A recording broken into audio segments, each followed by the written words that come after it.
ഇത്രയും നേരായിട്ടും അപ്പനെ കാണാനില്ലല്ലോ സോളമ്മ. ഇനി പറഞ്ഞ പോലെ വല്ല അബദ്ധവും കാണിച്ചോ? ചുമ്മാ വേണ്ടാതിനും പറയാതിരി. ആ ടോർച്ച് എടുത്ത് കിണറിന്റെ ഭാഗത്തൊന്ന് നോക്കിയ സോളമ്മ. പറഞ്ഞ കേട്ടില്ലടി, പോയി നോക്കൂ. ചേട്ടനോടല്ലേ പറഞ്ഞേ? നിങ്ങള് പുലി പോലത്തെ 3 പെണ്ണുങ്ങൾ ഇവിടെ ഉള്ളപ്പോ ഈ രാത്രിയിലെ ഒറ്റയ്ക്ക് ഞാൻ തന്നെ ഇരുട്ടത്ത് പോയി നോക്കണോ അല്ലേ? നിങ്ങളെ ആളുകൾ കൊള്ളാലോ. വാ അമ്മച്ചി, നമുക്ക് പോയി നോക്കാം. അത് ശരി, അപ്പൊ എന്നെ ഒറ്റയ്ക്കാക്കിട്ട് പോലുള്ള പരിപാടിയാ? എല്ലാവരുടെ അപ്പനാവുമ്പോ ഒരുമിച്ച് പോയാ മതി, അതാണ് മര്യാദ. ഇവരെന്താ ഒറ്റയ്ക്കാക്കി എന്നെ പാഠം പഠിപ്പിക്കുക? പ്രത്യേകിച്ച് രാത്രിയില് നമ്മൾ എവിടെ പോയാലും ഫാമിലി ആയിട്ടേ പോകാവൂ. ഒരു അക്ഷരം മിണ്ടരുത് നീ. കല്ലുമ്മ തട്ടി മുഖം അടിച്ചോണ എന്റെ അമ്മച്ചേ അങ്ങനെ മിണ്ടാമോ? കഷ്ടം. ഒന്ന് മിണ്ടാതിരിക്കേട്ടാ. ആ ടോർച്ച് ഒന്ന് ശരിക്കടിച്ചേ. അപ്പാ അപ്പാ, ഇതാരൊക്കെ വന്നിരിക്കണെന്ന് നോക്കിയേ. അമ്മച്ചി, അപ്പനെ കിണറ്റിലില്ല. നമുക്ക് അമ്മയുടെ കിണറ്റിലൊന്ന് പോയി നോക്കിയാലോ? അടിയിലെ ദൂരം വഴി അങ്ങോട്ട് പോയിണ്ടെങ്കിലോ? അമ്മച്ചി, അപ്പൻ കിണറ്റിലുണ്ട്. അയ്യോ, താഴേക്ക് പോയിട്ടില്ല, തൂങ്ങിക്കിടക്ക. സിസിലി, നീ ചായപ്പിന്ന വട കൊടുത്തിട്ടോ? എന്നാലും പറഞ്ഞ പോലെ ചെയ്ത്. അമ്മച്ചി കരയില്ല, ഒന്നും പറ്റിയിട്ടില്ല. അപ്പാ സൂക്ഷിച്ച് പിടിവിടല്ലേ, വടം എല്ലാം ഇറക്കി തരാം. അമ്മച്ചി ഇങ്ങനെ കരയില്ലേ? ചേട്ടാ,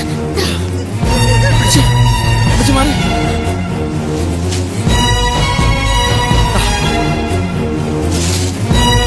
കേൾക്കപ്പാ, പോരട്ടെ. അപ്പനെന്താ ഭാരാ?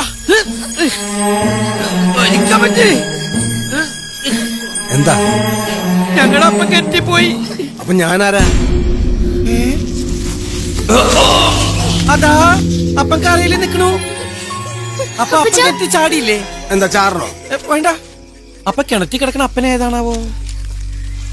ആരായാലും പിടിച്ചു കയറണ്ട. അപ്പാ, അല്ല ആരാ? പിടിച്ചോ, പിടിച്ചേറ്റ് അപ്പൻ താഴെ പോവണ്ടേ?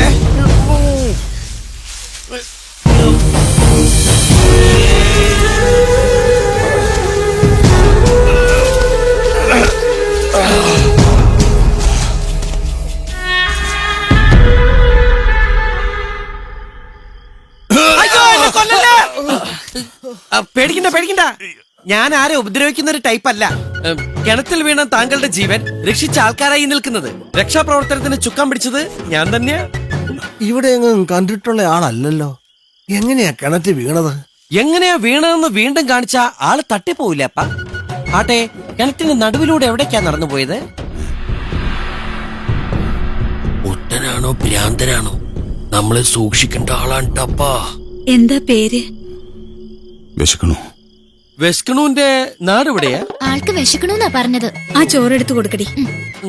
ബൈ ദ ബൈ, കിണറ്റിനടിയിൽ ഓക്സിജൻ ഉണ്ടായിരുന്നോ? ഇല്ല, ഞാൻ ഒറ്റയ്ക്കായിരുന്നു.